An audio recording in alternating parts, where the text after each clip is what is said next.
family again. So when you joined the Benny Show, how much of the staples of the show were in place? His character, um, the running jokes, etc. The character was in place.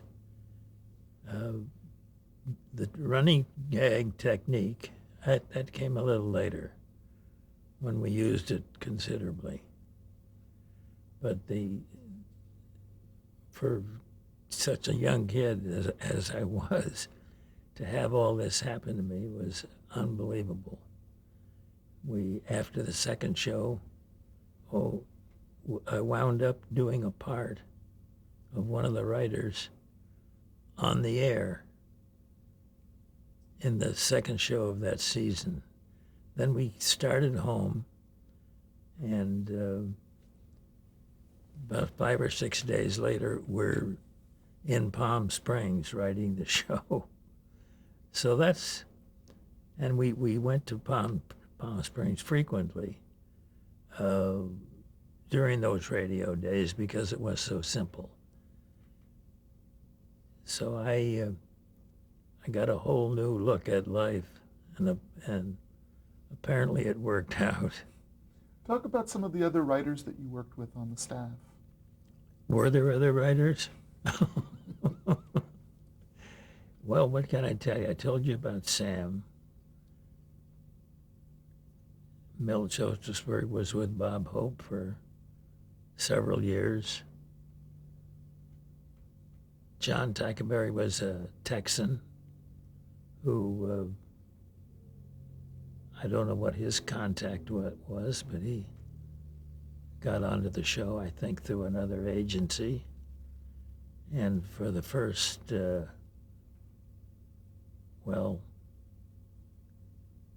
we didn't change writers for the next 12 years. Then at that time, we were starting, television had come in, and because we were also doing radio, we needed a little more help. So we hired 2 writers,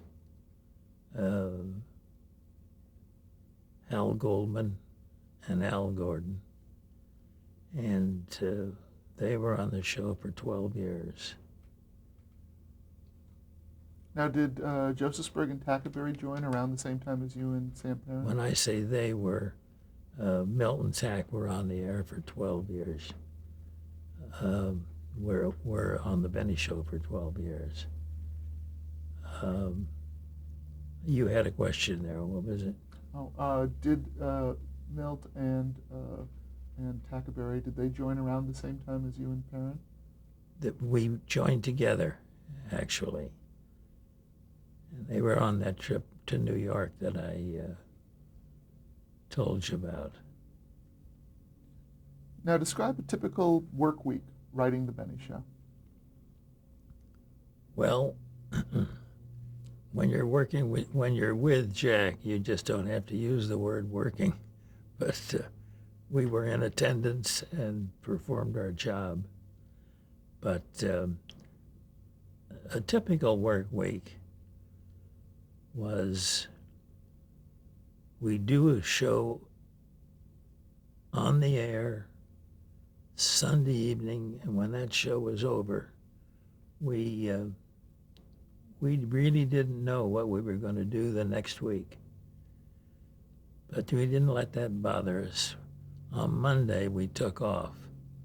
On Tuesday, we began to think about the show and would contact one another by phone.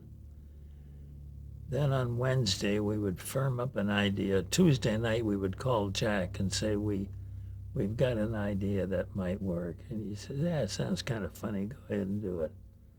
So we'd divide the show up. The 4 of us would divide the show up. And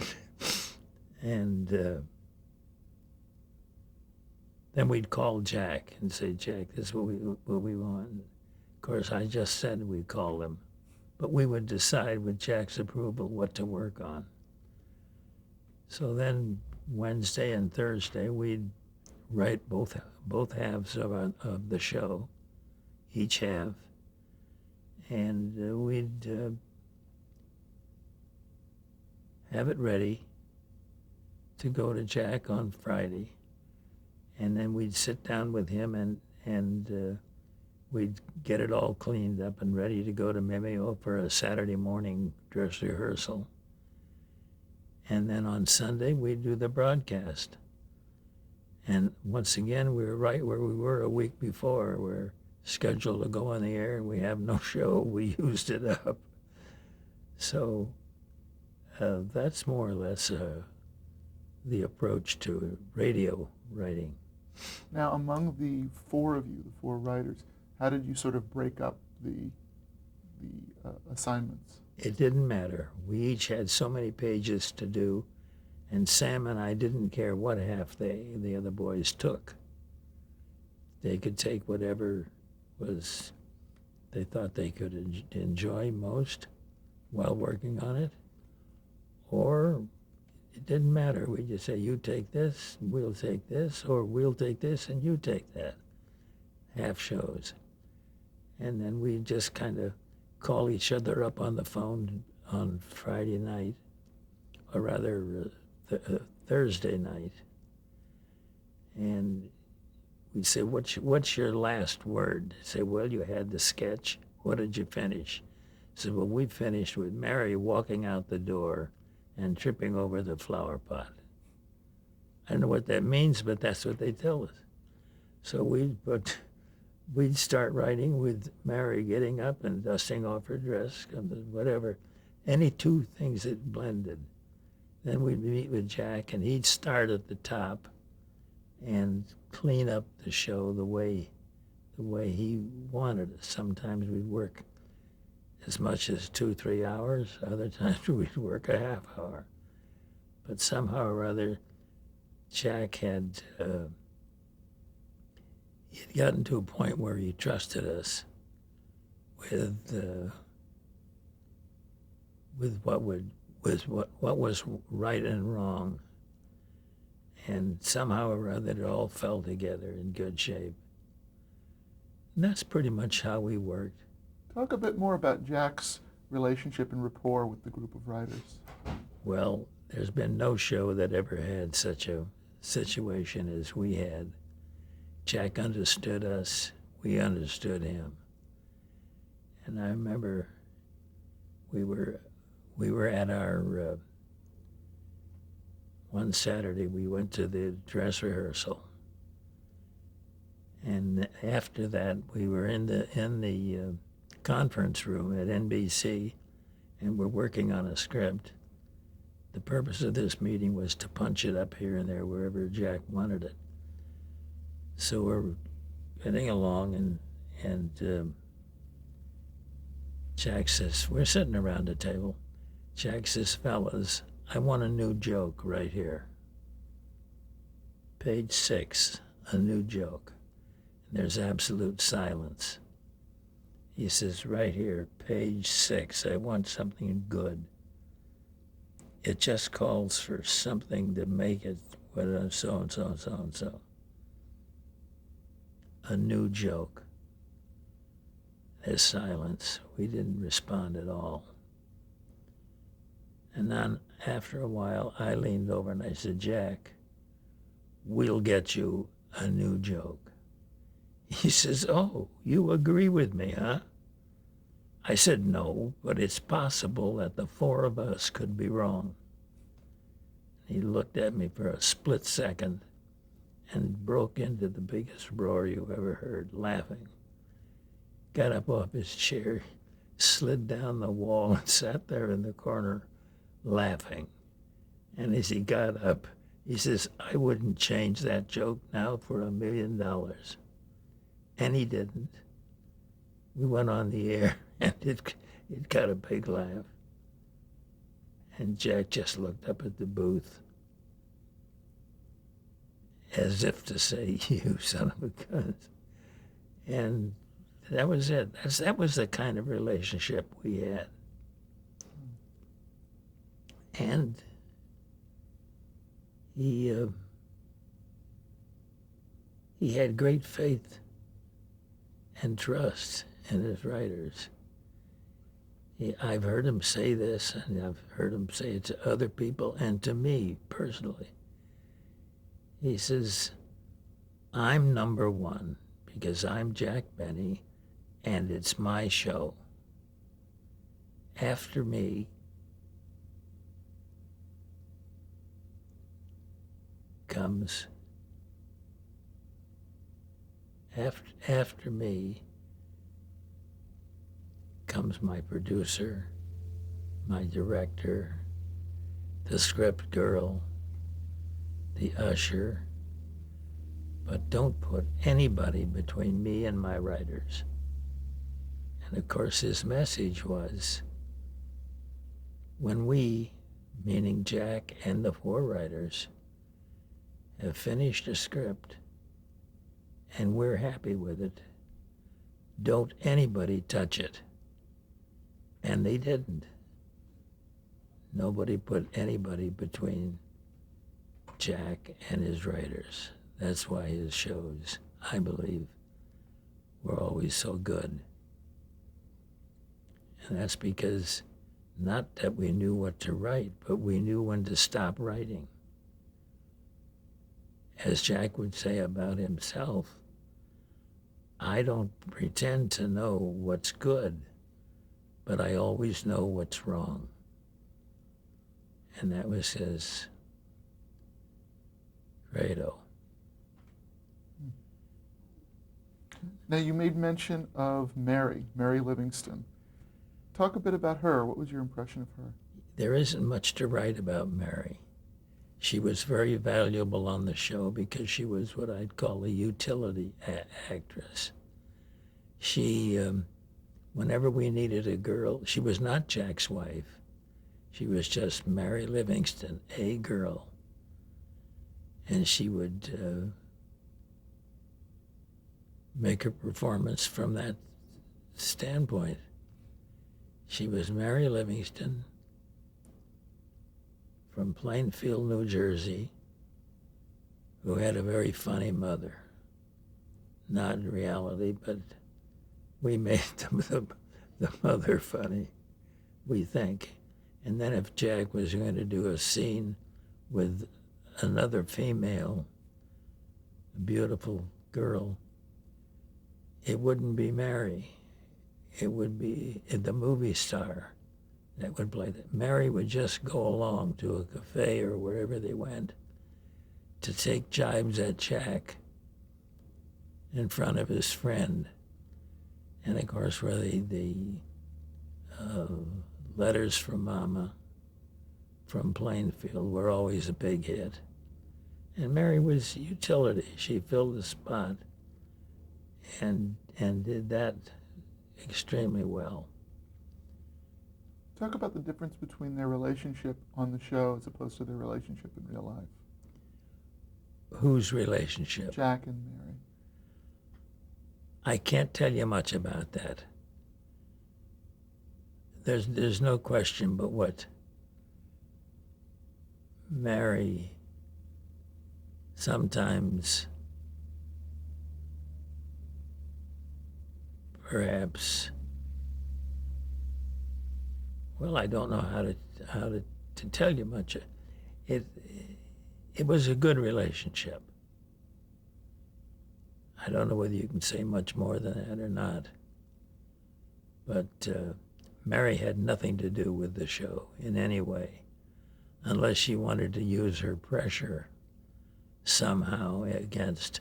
Fortunately, it was not used against any of the writers, but there was an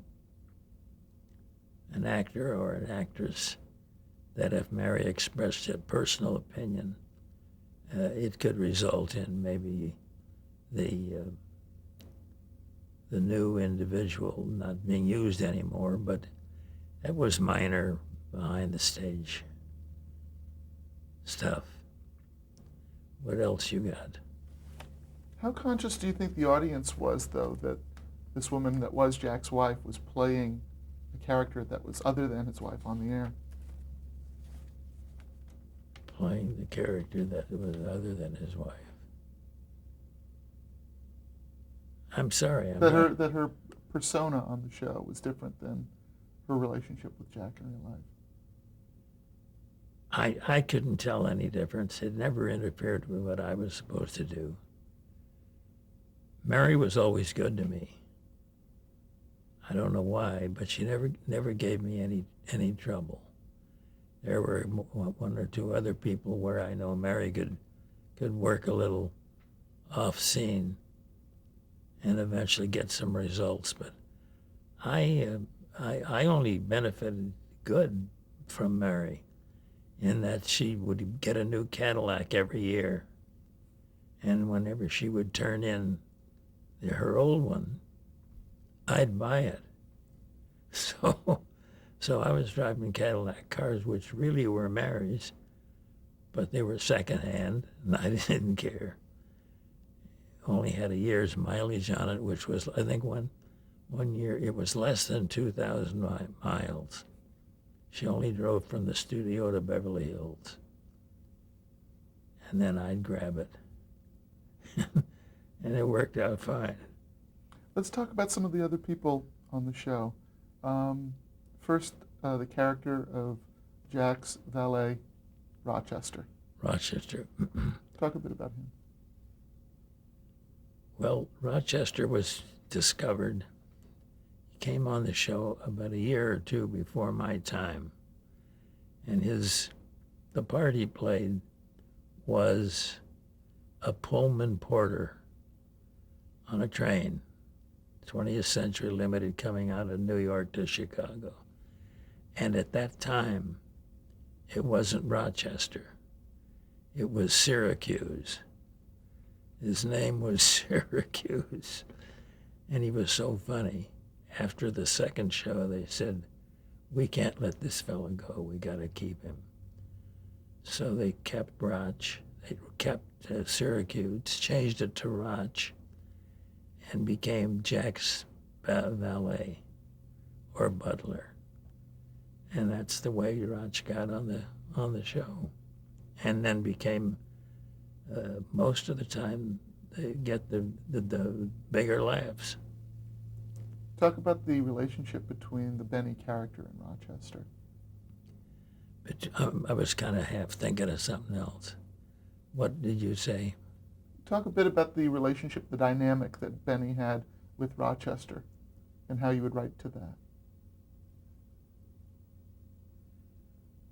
Well, I'm not aware of our making any difference. It's just that he always got bigger laughs than Jack. And that was not done purposely. By that I mean only because it was funny that way.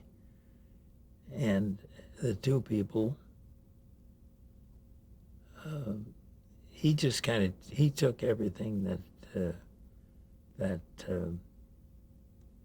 Jack wanted to throw his way, or Roch could say and do what he wanted to in those years. So I don't know what else to say about it.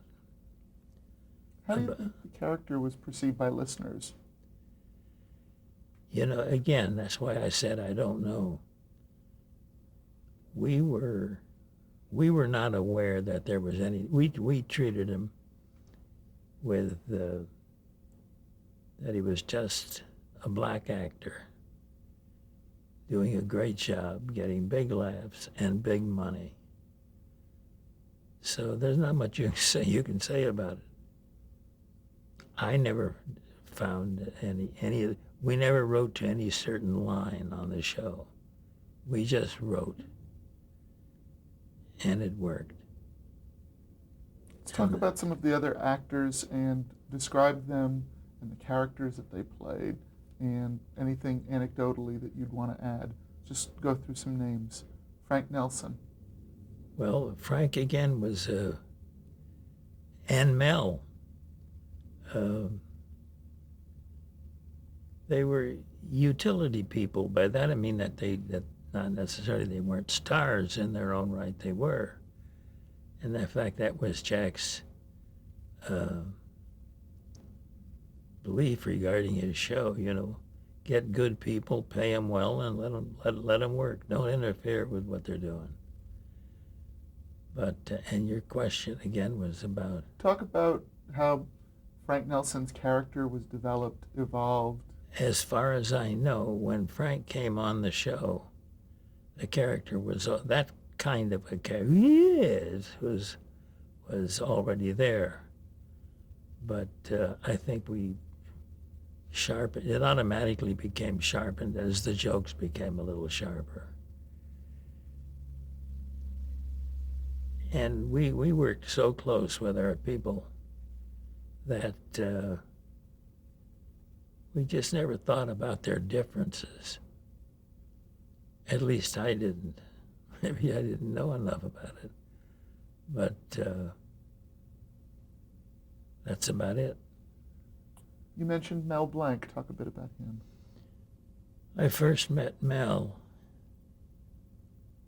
and on Tommy River over 50 years ago, 60, 70 years ago. Radio was really just getting moving at that time. And most every show that Sam and I were involved with, we would use Mel Blanc because he was so versatile and new comedy. And it's been a long association, or was. That's about it. You want to talk about some of the different characters that he played on the show? Mel, there were so many. He played in the Seaside Routine. Sure. Now that's another example of what you do with simple ideas. We were doing a show and we were in rehearsal and we were about 20 minutes to airtime. And I went up to Jack and I said, Jack was knowing what the script was, naturally. I said, Jack, I think I got a funny idea where Jack is walking home, which we have in our script. Then we had another 3 or 4 page routine. And here's what you do. We'll change the script to where you're walking down the street, going back down to Beverly Hills on a beautiful summer's evening. And you say, gee, this sure smells nice. Oh, it's because of that baker shop there. So Jack goes in, he says, I think I'll get something to take home. So he walks in and he says, Mel was behind the counter. And as Jack came in with the tinkle of a little bell, Mel just hit him with, Dad, what can I do for you? And Jack says, oh, I don't know, I just want to get, how about I think I'll have some cinnamon rolls. So Mel picked it up and he says, here you are. I got you some, and he added some things to it. I got you some so-and-so and so-and-so and so-and-so and a half a dozen Cimarron rolls. Now that was the change from saying cinnamon rolls. We just changed it to Cimarron.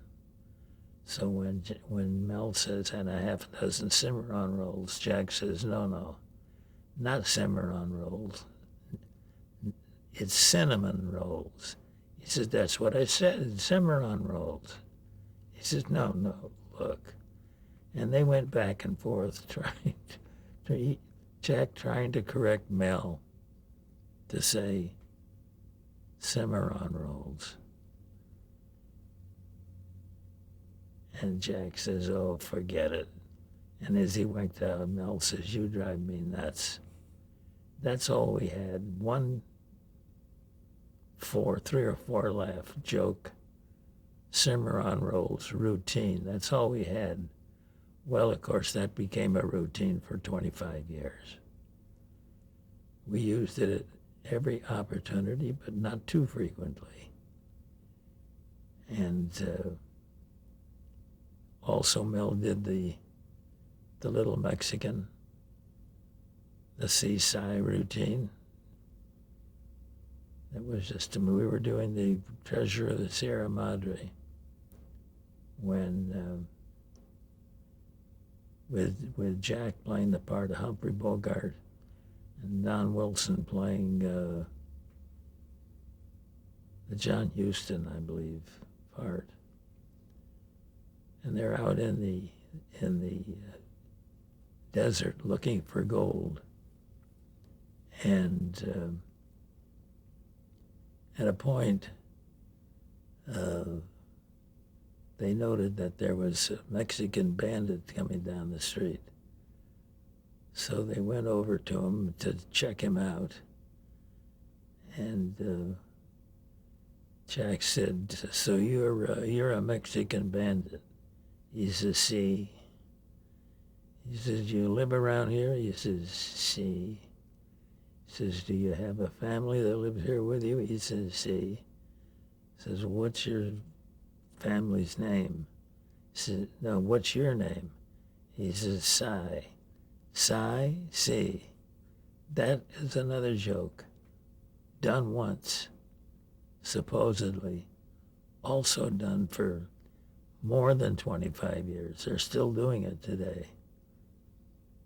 And Jack was never afraid to, don't get too involved in your routines. Just keep them simple, keep them funny, and they'll laugh. Speaking of laughs, Jack also had his evaluation of comedy. I know one day after a rehearsal, I was sitting there reading the script, rereading the script, just to kill a little time. And then I finished reading it. I said, "Jack, do you know that you haven't got one joke in this whole script?" He says, "George, don't worry about it. All I want is that on Monday people say, 'Did you hear the Jack Benny show last night?' That's all I want. Let the others get the laughs." And that was his rule. He was very generous, giving everyone else the joke. And it served him well, yeah. I think we need to break here All to right. change tapes.